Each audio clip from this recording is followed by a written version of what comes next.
In 2003, an angelic body was allegedly recovered in Iraq, and there's video footage. This being is described as a hybrid entity, part fallen angel and part human, and it is known as Gilgamesh. Now, before you write this off as internet mythology, here's the part most people don't talk about. That same year, BBC reported on claims that archaeologists had located what was believed to be the burial site of Gilgamesh near the ancient city of Uruk in Iraq, using advanced ground scanning technology that revealed a massive sealed structure matching descriptions from ancient texts. Gilgamesh was treated by ancient civilizations as a real historical being, not a symbol, not a myth, but a king whose burial was deliberately hidden. And when you combine that with how Gilgamesh is described in the epic itself, 2/3 divine and 1/3 human, it lines up disturbingly well with the Nephilim described in the Book of Enoch, hybrid beings born from fallen angels who descended, took physical form and produced offspring that ruled the ancient world as giant kings. In that framework, Gilgamesh would be the physical continuation of a fallen angel, a body carrying angelic essence bound to flesh, which explains why modern rumors don't describe a normal skeleton, but something preserved, abnormal, and classified. According to the Iraq recovery story, which has never been officially confirmed, a sealed site was allegedly accessed, a non-human hybrid body was extracted, and fragments of supposed footage briefly surfaced before vanishing, always blurred, always disputed. And that pattern matters because ancient texts say fallen angels were bound beneath the earth and their offspring buried and sealed, while modern stories repeat the same structure with different language: classified recovery, restricted access, silence.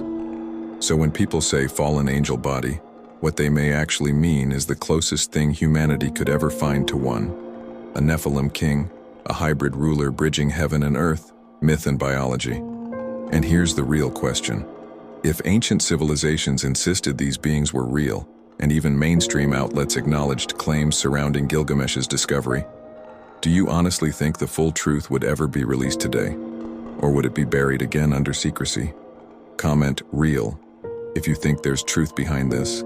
Not long after reports surfaced in 2003 that archaeologists may have located the burial site of Gilgamesh near the ruins of ancient Uruk, the world watched something else unfold almost immediately: the US-led invasion of Iraq.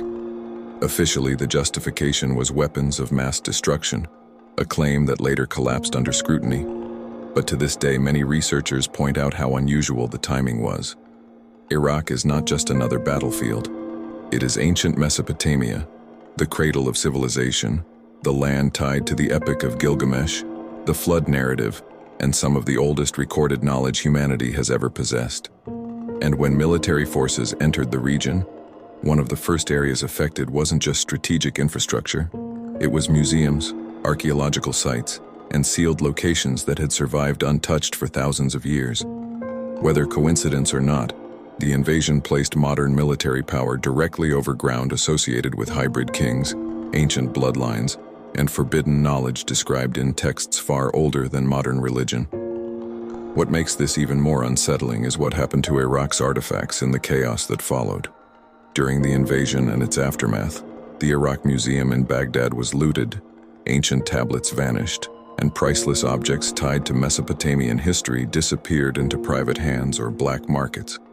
Among the most controversial items was the Dream Tablet of Gilgamesh, a cuneiform tablet containing a section of the epic itself, describing prophetic dreams and divine communication. Years later, this tablet resurfaced outside Iraq, confirming what many already suspected, that critical pieces of ancient history had been removed from their homeland during the war. While there is no public evidence that the US government officially seized the tablet for classified purposes, the fact remains that it left Iraq during the invasion period and only returned years later, raising a disturbing question. How many artifacts didn't come back, and what information may still be hidden from public view? This is where speculation takes over, and where the story becomes dangerous.